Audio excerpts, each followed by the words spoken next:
আসসালামু আলাইকুম সুপ্রিয় দর্শক, আপনাদের স্বাগত জানাচ্ছি বাংলাদেশ টেলিভিশন চট্টগ্রাম থেকে আয়োজিত সাপ্তাহিক স্বাস্থ্য বিষয়ক অনুষ্ঠান সুস্থ দেহ সুস্থ মন দেখার জন্য। দর্শক, আজকে আমাদের আলোচনার বিষয় ডায়াবেটিস। আপনারা জানেন ডায়াবেটিস একটি দীর্ঘমেয়াদী রোগ, যেটি নিয়ন্ত্রণে না থাকলে চোখের সমস্যা, কিডনি জটিলতা, হৃদরোগের ঝুঁকি, ব্রেন স্ট্রোক সহ নানা ধরনের সমস্যা হতে পারে। আজকে ডায়াবেটিস রোগের কী কারণে হয়, কিভাবে প্রতিরোধ করা যায়, চিকিৎসা কী, সব কিছু নিয়ে আমরা বিস্তারিত আলোচনা করব। আজকে এই বিষয়ে কথা বলার জন্য আমাদের মাঝে উপস্থিত আছেন doctor Shahriar Ahmed Milon, professor of endocrinology, Chattogram মা ও শিশু মেডিকেল কলেজ হাসপাতাল। স্যার, আপনাকে স্বাগত জানাচ্ছি আমাদের এই অনুষ্ঠানে। শুরুতে আমরা আপনার কাছে জানতে চাই ডায়াবেটিস আসলে কী? ডায়াবেটিস একটি হরমোনজনিত রোগ, একই সাথে একটা বিপাকজনিত রোগ। ইনসুলিন নামক একটি হরমোনের অভাবে বা এর কার্যকারিতার অভাবের কারণে আমাদের যে শরীরের মেটাবলিজম, কার্বোহাইড্রেট, ফ্যাট, প্রোটিন মেটাবলিজমের ব্যাঘাত ঘটে, যার ফলশ্রুতিতে আমাদের রক্তের সুগার বেড়ে যায় এবং একটা নির্দিষ্ট মাত্রা অতিক্রম করে তা প্রস্রাবে পর্যন্ত চলে আসে। এবং এটা যদি স্বাভাবিক মাত্রার চেয়ে একটা নির্দিষ্ট মাত্রার চেয়ে বেশি হয়, সেক্ষেত্রে আমরা ওই কন্ডিশনটাকে ডায়াবেটিস বলে থাকি আর কি। ডায়াবেটিস আসলে কত ধরনের হয়ে থাকে? আমেরিকান ডায়াবেটিক অ্যাসোসিয়েশনের সাম্প্রতিক যে 2026 ভার্সান অনুযায়ী ডায়াবেটিসকে আমরা 4 ভাগে ভাগ করি। সেটা হচ্ছে প্রথমত টাইপ 1 ডায়াবেটিস, তার টাইপ 2 ডায়াবেটিস, আদার স্পেসিফিক টাইপস, যেটা কিছু নির্দিষ্ট কারণের ভিত্তিতে হয়ে থাকে, সেটা এক গ্রুপে আছে। এবং সর্বশেষ হচ্ছে যে গর্ভাবস্থা ডায়াবেটিস, আমরা জেস্টেশনাল ডায়াবেটিস মেলাইটাস যেটা যাকে আমরা বলে। বলে থাকি। আমি আপনার কাছে জানতে চাই যে এই যে আপনি বললেন টাইপ 1 এবং টাইপ 2 ডায়াবেটিস, এই দুইটি ডায়াবেটিসের মধ্যে পার্থক্যটা আসলে কি? আসলে টাইপ 1 হচ্ছে এটা ইনসুলিন নির্ভরশীল ডায়াবেটিস। বেঁচে থাকার জন্য এই রোগীর ইনসুলিন অবশ্যই দরকার এবং শুরু থেকেই তার ইনসুলিন দিয়ে তাকে চিকিৎসা করতে হবে। আর টাইপ 2 ডায়াবেটিস হচ্ছে যে প্রথম দিকে তার ইনসুলিন লাগে না ইউজুয়ালি, একটা নির্দিষ্ট সময় পরে গিয়ে তার ইনসুলিন দরকার হয়ে পড়ে। অর্থাৎ টাইপ 2 ডায়াবেটিসে ইনসুলিন নিয়ন্ত্রণের জন্য দরকার হয় বেসিক্যালি। আর টাইপ 1 ডায়াবেটিস সাধারণত ডিকে নিয়ে প্রেজেন্ট করে, একটা ইমার্জেন্সি নিয়ে প্রেজেন্ট করে, এটা বাচ্চা বয়সে ইউজুয়ালি বেশি হয়ে থাকে। আর টাইপ 2 ডায়াবেটিসটা ইউজুয়ালি একটু মধ্য বয়সে 30 বা তার পরবর্তী সময়ে এটা হয়ে থাকে। এই যে আমাদের বাংলাদেশে তো অসংখ্য আপনারা ডায়াবেটিসের রোগী পাচ্ছেন, এটি কতটুকু স্বাস্থ্য ঝুঁকি বলে আপনি আসলে মনে করছেন? হ্যাঁ, ডায়াবেটিস তো অ্যাকচুয়ালি আমি বলবো যে ডায়াবেটিস এক অর্থে রোগ নয়, আবার আরেক অর্থে এটা হচ্ছে যে in other sense it is a mother of all disease. আমরা বলি যে সমস্ত রোগের মা। সুতরাং অবশ্যই ঝুঁকি আছে। আমরা যদি ডায়াবেটিসটাকে ভালো কন্ট্রোল করতে পারি, নিয়ন্ত্রণ করতে পারি, তাহলে আমাদের ঝুঁকি কমে যাবে। আর যদি আমরা যদি প্রপারলি কন্ট্রোল করা না যায় বা নিয়ন্ত্রণ না করেন রোগী, তাহলে এটা বহুমুখী জটিলতার সৃষ্টি হতে পারে। এই যে ডায়াবেটিস হওয়ার প্রধান কারণগুলো আসলে কি কি? আসলে শুধুমাত্র একটা কারণের উপর ভিত্তি করে ডায়াবেটিস হয় না। ডায়াবেটিস একটা মাল্টিফ্যাক্টোরিয়াল ডিসঅর্ডার। এটা বা বংশগতির একটা প্রভাব থাকতে পারে। বিশেষ করে আবার এনভায়রনমেন্টাল ফ্যাক্টরসটা এখন বেশি মানে ইম্পর্ট্যান্ট হয়ে দাঁড়িয়েছে। সেখানে আমাদের লাইফস্টাইল একটা ব্যাপার আছে, সেখানে খাবার-দাবারের ব্যাপার আছে, সেখানে আমাদের মানসিক অস্থিরতা, সেখানে আমাদের ওজন আধিক্য, নানাবিধ পরিবেশের দূষণ সংক্রান্ত বিষয়, নানাবিধ কারণ মিলে আসলে ডায়াবেটিস ডেভেলপ করে। শুধুমাত্র একটি কারণের উপরে এটা ডায়াবেটিস হয় না। ডেভেলপ করেন। এই যে আপনি বলছিলেন যে বংশগত ঝুঁকি, যাদের বাবা মা বা তাদের নানা হতে পারে, দাদা হতে পারে, যাদের বংশে ডায়াবেটিস আছে, তাদের ক্ষেত্রে ডায়াবেটিস হওয়াটা কতটুকু ঝুঁকিপূর্ণ? হ্যাঁ, যাদের জেনেটিক্যালি যাদের ডায়াবেটিস আছে, তাদের অবশ্যই তারা একটা ঝুঁকির মধ্যে থাকবেন। যেহেতু তার ফ্যামিলি হিস্ট্রিতে ডায়াবেটিস আছে। এর সাথে উনি যদি খুব লাইফস্টাইলটাকে যদি ওভাবে নিয়ন্ত্রণ না করেন, তাহলে ওনার ঝুঁকি, ওনার যদি ওজন বেড়ে যায়, উনি যদি খাবার-দাবারের ব্যাপারে হাই ক্যালোরি ডায়েট বেশি গ্রহণ করেন, যেটা আজকাল বেশি দেখা যায় যে আমাদের junk food, fast food, fatty food, fried foods, এই সমস্ত খাবার-দাবারের যে প্রতুলতা আমরা যে সহজে পাই, অনলাইনে অর্ডার দিলে পাই, এই সমস্ত নানাবিধ কারণ। আবার ফিজিক্যাল ইনঅ্যাক্টিভিটি একটা কারণ। আমরা এখন খুব কমই চলাফেরা কম করি। সহজে আমরা গাড়িতে উঠে যাচ্ছি, আমরা অফিসে যাচ্ছি, সারাদিন বসে থাকছি। আমরা স্ক্রিন টাইম আমাদের বেশি, আমাদের মুভমেন্ট কম, যার ফলশ্রুতিতে জেনেটিক ফ্যাক্টরসের পাশাপাশি এই সমস্ত ফ্যাক্টর যোগ হয়ে ডায়াবেটিসের ঝুঁকি দিন দিন বেড়ে যাচ্ছে। এই যে আপনি বললেন স্থূলতা বা ওবেসিটিও একটি কারণ। সাথে কি মানসিক চাপও একটি কারণ ডায়াবেটিস বাড়ার ক্ষেত্রে বা ডায়াবেটিস হওয়ার অবশ্যই ক্ষেত্রে? এখন মানসিক চাপ এটাও একটা বিশেষ কারণ মানসিক চাপের কারণে আমাদের কিছু স্ট্রেস হরমোন রিলিজ হয় শরীরে, যেমন কর্টিসল, অ্যাড্রেনালিন, নরঅ্যাড্রেনালিন। এই সমস্ত হরমোনগুলো কিন্তু ইনসুলিনের বিপরীতে কাজ করে। তো সুতরাং এগুলিকে কমবেট করতে গিয়ে, এগুলির বিরুদ্ধাচরণ করতে গিয়ে আমাদের শরীরের যে বিটা সেল থেকে বেশি বেশি ইনসুলিন সিক্রেট হয়। তো আমাদের ইনসুলিনগুলি খরচ হয়ে যাচ্ছে। ফলশ্রুতিতে যখন ইনসুলিন যদি কমে যায় বা এর কার্যকারিতা নষ্ট হয়ে যায়, তখন আমাদের শরীরে সুগার বেড়ে যায়, তখন আমরা ডায়াবেটিসে আক্রান্ত হই। অনিয়মিত জীবনযাপনও কি ডায়াবেটিস হওয়ার একটি কারণ হতে পারে বলে আপনি মনে করেন? হ্যাঁ, এটা তো অবশ্যই। আমরা যে বলি যে ডিসিপ্লিন ইজ লাইফ, ডায়াবেটিসের চিকিৎসার এটা একটা অংশ, ডিসিপ্লিন। সেই ডিসিপ্লিন মিনস এখানে আমাদের অনিয়ন্ত্রিত জীবন ব্যবস্থা বলতে আমাদের স্টাইল অফ লিভিং। আমরা যে এটা যদি ডিসিপ্লিন না হয়, অর্থাৎ ঠিক সময়ে খাওয়া, ঠিক সময়ে ঘুমানো, ঠিক সময়ে হাঁটা চলা করা, ঠিক সময়ে আমার নির্দিষ্ট কাজ করা, এই জিনিসগুলো যদি আমরা রিদমিক্যালি না করি, তখনই আমাদের এই ধরনের ডায়াবেটিস হওয়ার ঝুঁকি বেড়ে যায়। প্রসঙ্গত বলতেই হয় যে মানসিক অস্থিরতার পাশাপাশি আমাদের ইদানিং লক্ষ্য করা যাচ্ছে যে স্লিপ হাইজিন, যেটা আমরা সঠিক সময়ে ঘুমাচ্ছি না, আমাদের দেরি করে ঘুমাচ্ছি, আবার ঠিক পর্যাপ্ত ঘুম আমরা যাচ্ছি না, আবার ঘুমটাও ঠিক মানে আনইন্টারাপ্টেড হচ্ছে না, মানে ইন্টারাপশন হচ্ছে, ভেঙে যাচ্ছে বিভিন্ন কারণে। এই সমস্ত কারণে কিন্তু আসলে এই ডায়াবেটিসের ঝুঁকি বেড়ে যাচ্ছে। একজন রোগী আসলে কি কি লক্ষণ নিয়ে আপনাদের কাছে আসেন যে ওনার ডায়াবেটিস হয়েছে? আপনারা কি কি লক্ষণ দেখে জিনিস? আসলে ডায়াবেটিস এমন একটা কন্ডিশন যে অনেক সময় কোনো সিমটমসেই প্রকাশ পায় না। হয়তো উনি হজে যাবেন, একটা মেডিকেল চেক আপে গেলেন, ওখানে ব্লাড সুগার করে দেখা গেল ওনার ডায়াবেটিস বেশি। বা একটা ইন্স্যুরেন্স করতে যাচ্ছেন বা কোনো একটা সার্জারি করতে যাবেন, হয়তো পরীক্ষা করলো, তখনই দেখা গেলো ইনসিডেন্টালি ডায়াবেটিস ধরা পড়ে যায়। তো এছাড়াও অবশ্য অন্যভাবেও ডায়াবেটিস আসতে পারে, যেমন একটা ওন্ড হিলিং হচ্ছে না, বা অনেক সময় মহিলাদের কিছু প্রাইভেট পার্টসে ইচিং হচ্ছে, কিন্তু উনি গাইনি ডাক্তারের কাছে গিয়েছেন, কিন্তু উনি গাইনি ম্যাডাম পরীক্ষা করে দেখলেন যে ওনার সুগার। আসলে মূলত ডায়াবেটিসের কারণে এই সমস্যাটা। এইভাবে চোখের ঝাপসা দেখছেন, চোখের ডাক্তারের কাছে গেলেন, চোখের ডাক্তারের পরীক্ষা করে দেখলেন যে কিছু পেলেন না, উনি ব্লাড সুগার পরীক্ষা করতে দিলেন, দেখা গেল ডায়াবেটিস। এইভাবে ডায়াবেটিস ধরা পড়ে। আর জটিলতা নিয়েও অনেক সময় রোগীরা সরাসরি জটিলতা নিয়েও ডায়াবেটিস এর জটিলতা নিয়েও আমাদের কাছে আসে। অনেক সময় ওজন কমে যাচ্ছে খুব র্যাপিডলি। হ্যাঁ, ওটা যখন খুব বেশি সুগার হয়ে যায়, তখন প্রস্রাব হয়ে বেশি হয়, তখন ওনার ক্ষুধা বেড়ে যায়, তখন শরীর দুর্বল হয়ে যায়, শরীরে ক্যালোরি চলে যায়, আস্তে আস্তে শরীর শুকিয়ে যায় এবং ডায়াবেটিস নিয়ে ধরা পড়ে। তখন আমরা চেক করলে ডায়াবেটিস পাই। একজন রোগীর কখন আসলে ডায়াবেটিস পরীক্ষা করা উচিত, অথবা একজন সুস্থ স্বাভাবিক মানুষ উনি কখন রুটিনলি ডায়াবেটিস পরীক্ষাগুলো করবেন? আসলে যার বয়স এখন আমরা বলি যে 35 শুদ্ধ হয়ে গেছেন, তাদের অবশ্যই 1 থেকে 3 বছর অন্তর পরীক্ষা করা উচিত, ডায়াবেটিস স্ক্রিনিং করা উচিত। যাদের ফ্যামিলিতে ডায়াবেটিস আছে তাদের অবশ্যই স্ক্রিনিং করা উচিত। যাদের কোলেস্ট্রল বেশি, যাদের হাইপারটেনশন আছে, যাদের বিশেষ করে মহিলাদের যাদের গর্ভাবস্থায় ডায়াবেটিস ছিল, তাদের চেক করা উচিত। বা রিপিটেড অ্যাবর্শন হচ্ছে, কোনো কারণ পাওয়া যাচ্ছে না, সেক্ষেত্রে ডায়াবেটিস চেক করা উচিত। আবার ইদানিং ফ্যাটি লিভার একটা বিষয় আসছে, ফ্যাটি লিভার যাদের আছে তাদেরও ডায়াবেটিস চেক করা উচিত। এই সমস্ত বিশেষ করে আর যাদের একটু স্থূলতা থাকে, ওবেসিটি, যেটা আপনি একটু আগে বললেন, এই স্থূলতা যাদের থাকে, ওবেসিটি যাদের থাকে, ওনাদেরও ডায়াবেটিস স্ক্রিন করতে হবে। আরেকটা জিনিস আমি আপনার কাছে জানতে চাই, সেটা হচ্ছে আমরা একটা কন্ডিশনের কথা প্রায়ই শুনে থাকি, pre diabetic condition. Pre diabetic condition বা প্রি ডায়াবেটিস বলতে আসলে আমরা কি বুঝি? আসলে এটা সাধারণ মানুষ যেটাকে বর্ডার লাইন ডায়াবেটিস বলে থাকে, আমরা এটাকে প্রি ডায়াবেটিস বলি।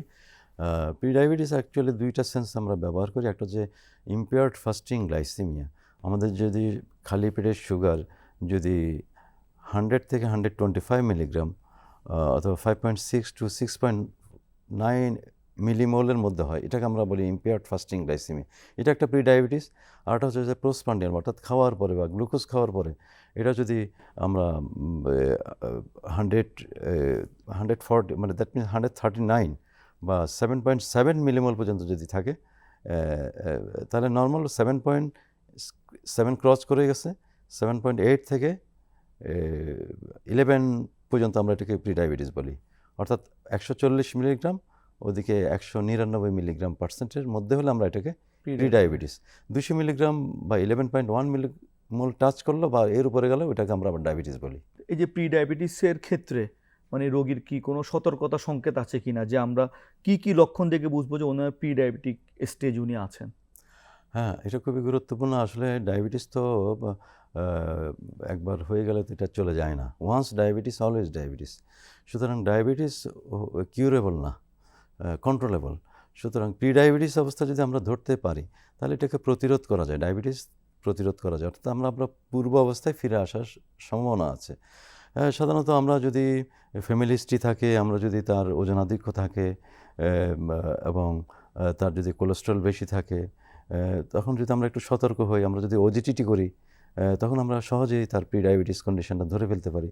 এবং প্রি ডায়াবেটিস কন্ডিশন ধরে ফেলতে পারি তাকে আমরা যদি সতর্ক করি যে আপনার ডায়াবেটিস হওয়ার ঝুঁকি আছে, আপনি লাইফস্টাইল ঠিক করেন। কখনো কখনো আমরা ম্যাটফরমিন জাতীয় ওষুধ দিয়ে থাকি প্রতিরোধের জন্য। আবার প্রি ডায়াবেটিসের আরেকটা গুরুত্বপূর্ণ বিষয় হচ্ছে যে এটা এমন একটা কন্ডিশন যে এর সাথে কোলেস্ট্রল বেশি থাকে এবং এই ধরনের রোগীরা কিন্তু হার্ট অ্যাটাকের ঝুঁকিতেও থাকেন। ওজন বেশি থাকে, ওনারা তো সতর্ক থাকেন না। সুতরাং প্রি ডায়াবেটিস অবস্থায় যদি আমরা একটা রোগীকে ধরতে পারি তার বহুবিধ উপকার। তাকে আমরা ডায়াবেটিস প্রতিরোধের জন্য সহায়তা করতে পারি, পাশাপাশি তাকে আমরা সতর্ক করলে উনি কোলেস্ট্রল লেভেল চেক করে সেটা নিয়ন্ত্রণ করা যায়। তার ওজন নিয়ন্ত্রণ করলে তার হার্ট অ্যাটাকের যে ঝুঁকি থাকে সেটার থেকেও তাকে আমরা পরিত্রাণ দিতে পারি, সতর্ক করতে পারি যে আপনার এই ঝুঁকি থেকে আপনি মুক্ত হওয়ার জন্য চেষ্টা করা উচিত। এর পাশাপাশি অন্যান্য যেমন কিডনি সমস্যা হতে পারে, মাইক্রো অ্যালবুমিনুরিয়া যেটা আমরা বলি আর্লি ডায়াবেটিক কিডনি ডিজিজের একটা মার্কার, সেটা থাকলেও আমরা তাকে সতর্ক করতে পারি যাতে করে এই ঝুঁকি থেকে সচেতন ওভাবে লাইফস্টাইলটা মেনটেন করে। বুঝতে পেরেছি। আরেকটা জিনিস, আপনারা প্রায়শই একটা পরীক্ষা দিয়ে থাকেন, HbA1cটা কি? আপনি যদি একটু দর্শকদের উদ্দেশ্যে আসলে বলেন HbA1cটা আসলে আপনারা কেন করেন? আসলে HbA1c খুবই গুরুত্বপূর্ণ। এটা দুইটা ক্ষেত্রে এটার গুরুত্ব রয়েছে। একটা হচ্ছে যেটা ডায়াগনস্টিক পারপাসে এটার গুরুত্ব রয়েছে। এটা যদি 6.5% অ্যান্ড অ্যাভাব যদি হয় এটাকে আমরা ডায়াবেটিস বলি। আবার এটা যদি 5.7% টু 6.4% হয় এটাকে আমরা প্রি ডায়াবেটিস বলি। তাহলে এটা দিয়েও আমরা কিন্তু ডায়াবেটিসের অবস্থানটা বুঝতে পারি, ডায়াবেটিস অর প্রি ডায়াবেটিস, এটার একটা গুরুত্ব রয়েছে। আরেকটা হচ্ছে যে এটা একটা প্যারামিটার, কমপ্লিকেশনের প্যারামিটার। ডায়াবেটিস হয়ে গেল তখন আমরা কীভাবে বুঝবো যে উনি জটিলতায় ভুগবেন কিনা? তখন আমরা ওনাদেরকে ডায়াবেটিস রোগীদেরকে HbA1c করাই। HbA1c যদি বেশি থাকে তখন আমরা বলি যে আপনার জটিলতার ঝুঁকি আছে। যেমন মনে করেন যদি কারো HbA1c 8%-এর উপরে যেতে থাকে তখন আমরা ওনাদেরকে সতর্ক করি যে আপনার ঝুঁকি কিন্তু যত বেশি HbA1c তত বেশি ঝুঁকির প্রবণতা বেড়ে যাবে। সুতরাং আমরা HbA1c যত কম রাখতে পারবো, আমরা এই জন্য টার্গেট দেই যে HbA1c 7%-এর নিচে রাখতে পারলে জটিলতা মোটামুটি এড়ানো সম্ভব। যে অনেককে আমরা বলতে শুনি যে HbA1cটা লাস্ট 3 মাসের ব্লাড সুগার লেভেলটাকে আসলে এটা ইন্ডিকেট করে, এটা কি সত্য কি? হ্যাঁ, আপনি যথার্থই বলেছেন।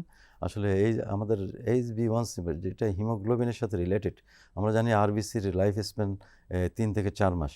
সেই হিসাবে যতদিন আরবিসির লাইফ স্প্যান থাকে এই হিমোগ্লোবিনের সাথে যে গ্লুকোজটা বাইন্ড করে ওটাকে আমরা এক অর্থে HbA1c কথাটা বলছি। আমি সংক্ষেপে বললাম কথাটা। এটা বিগত 3 মাসের সুগারের স্ট্যাটাস আমাদের শরীরে সেটা ইন্ডিকেট করে। আপনি আমাদেরকে একটা শুরুতে বলছিলেন গর্ভকালীন ডায়াবেটিস। গর্ভকালীন ডায়াবেটিস জিনিসটা আসলে কি? গর্ভাবস্থায় ডায়াবেটিস দুইভাবে হতে পারে।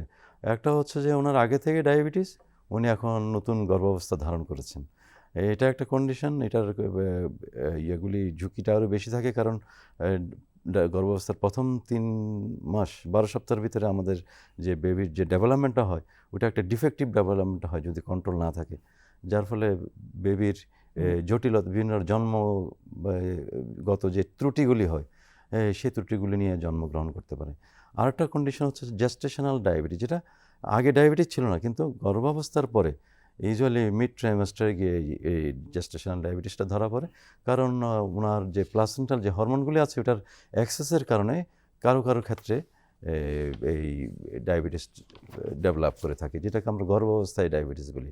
যে ধরেন একটা রোগীর গর্ভাবস্থায় ডায়াবেটিস ধরা পড়েছে, অথবা উনি আগে থেকে ডায়াবেটিক ছিল, এখন উনি কনসিভ করে গেলেন, এই অবস্থায় ইনসুলিন তো সেফেস্ট ড্রাগ বলে আপনারা বলেন, সাথে কি আমরা ওরাল কোনো অ্যান্টি ডায়াবেটিক ওনাদেরকে আমরা দিতে পারবো কিনা?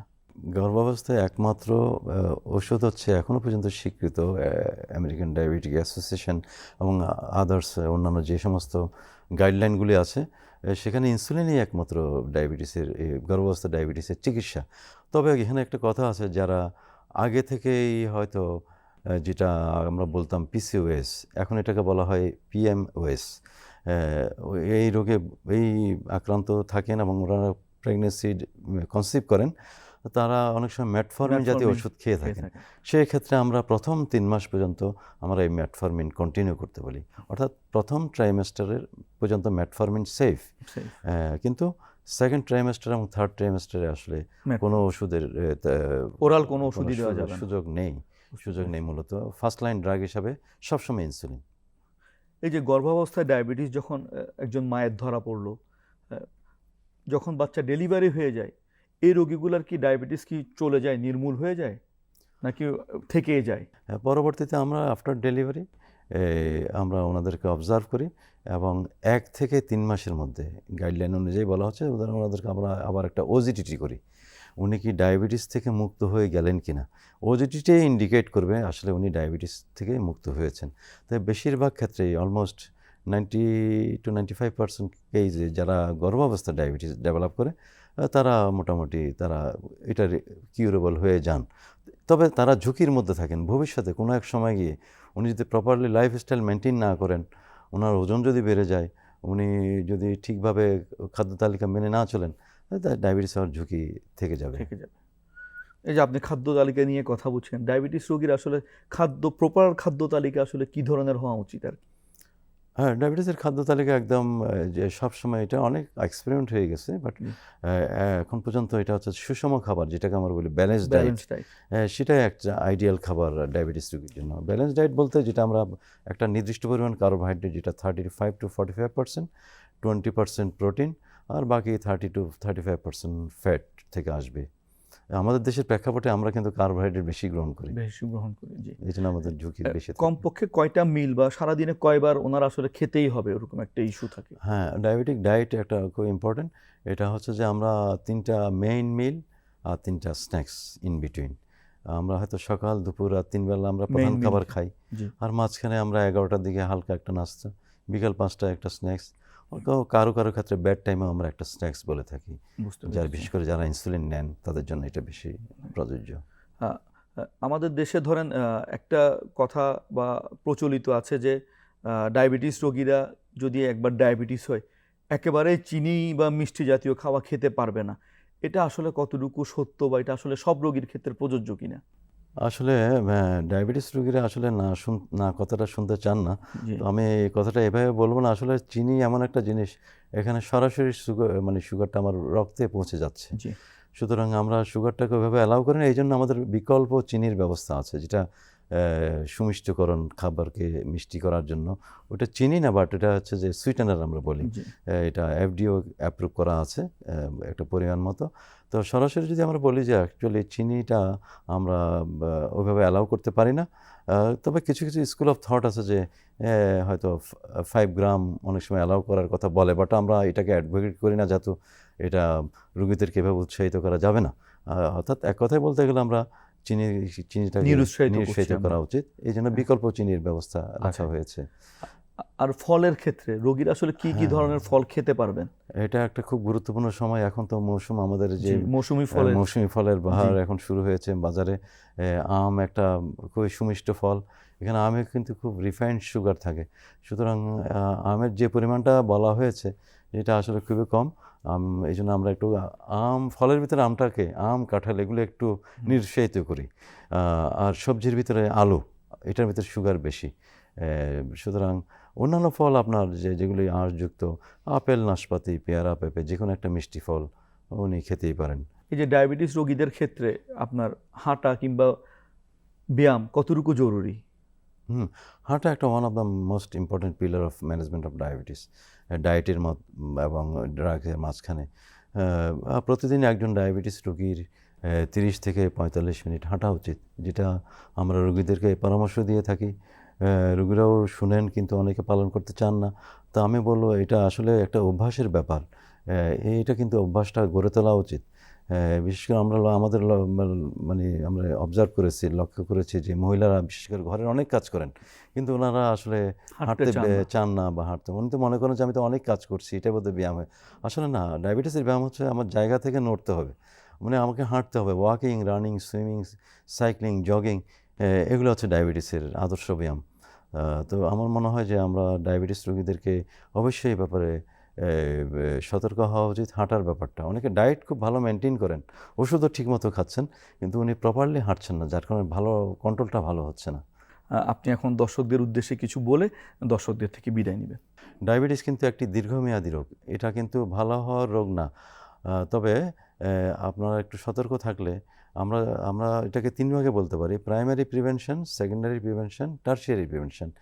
একটা হচ্ছে যাদের ডায়াবেটিস হয়নি তারা যাতে ডায়াবেটিস না হয় সেজন্য ওনার লাইফস্টাইলটাকে ঠিক রাখবেন। আর যাদের ডায়াবেটিস হয়ে গেছে তাদেরও নিরাশ হওয়ার কিছু নাই। মনে করতে হবে যে ওনার রোগ হয়নি, ওনার রোগ হবে যদি এটাকে প্রপারলি নিয়ন্ত্রণ না করেন। উনি যদি এটাকে প্রপারলি নিয়ন্ত্রণ করেন তাহলে আমাদের সেকেন্ডারি প্রিভেনশন, অর্থাৎ আমরা জটিলতাটাকে রোধ করতে পারবো। আর যাদের জটিলতা হয়ে গেছে তাদের উদ্দেশ্য আমরা আশাহত না হওয়ার জন্য বলবো, কারণ চিকিৎসা আছে, বর্তমানে অনেক ধরনের চিকিৎসা রয়েছে। তারা আশাহত না হয়ে প্রপার চিকিৎসা, প্রপার জায়গায় প্রপার চিকিৎসাটা নিলে ওই জটিলতার গতি প্রকৃতিটাকে আমরা রোধ করে দিতে পারলেই ওনার লাইফ স্প্যানটা বেড়ে যাবে, উনি সুস্থ থাকবেন এবং সুস্থ এবং স্বাস্থ্যসম্মত জীবনযাপন করতে পারবেন। আপনাকে অসংখ্য ধন্যবাদ এই অনুষ্ঠানে উপস্থিত থেকে আপনার এই মূল্যবান পরামর্শটুকু আমাদেরকে দেওয়ার জন্য। সুপ্রিয় দর্শক, এতক্ষণ আমরা শুনছিলাম ডায়াবেটিস নিয়ে। আজকের আলোচনা আমরা একটা জিনিসই বুঝতে পারলাম, সেটি হচ্ছে নিয়মিত ওষুধ সেবন, নিয়মিত ব্যায়াম, সুষম খাদ্যাভ্যাস এবং নিয়মিত রক্তে সুগার বা শর্করা পরীক্ষার মাধ্যমে আমরা ডায়াবেটিসটাকে নিয়ন্ত্রণ করতে পারি। যদি আমরা ডায়াবেটিস নিয়ন্ত্রণ করতে পারি, আমরা বিভিন্ন ধরনের যে শারীরিক জটিলতার কথাগুলো বলছিলাম সেগুলো আমরা কিন্তু এড়াতে পারবো। আগামী পর্বে আরও একটি রোগ এবং এর চিকিৎসা নিয়ে আমরা আপনাদের মাঝে হাজির হব। সে পর্যন্ত আপনারা ভালো থাকুন, সুস্থ থাকুন, বাংলাদেশ টেলিভিশন চট্টগ্রামের সাথেই থাকুন। আল্লাহ হাফেজ।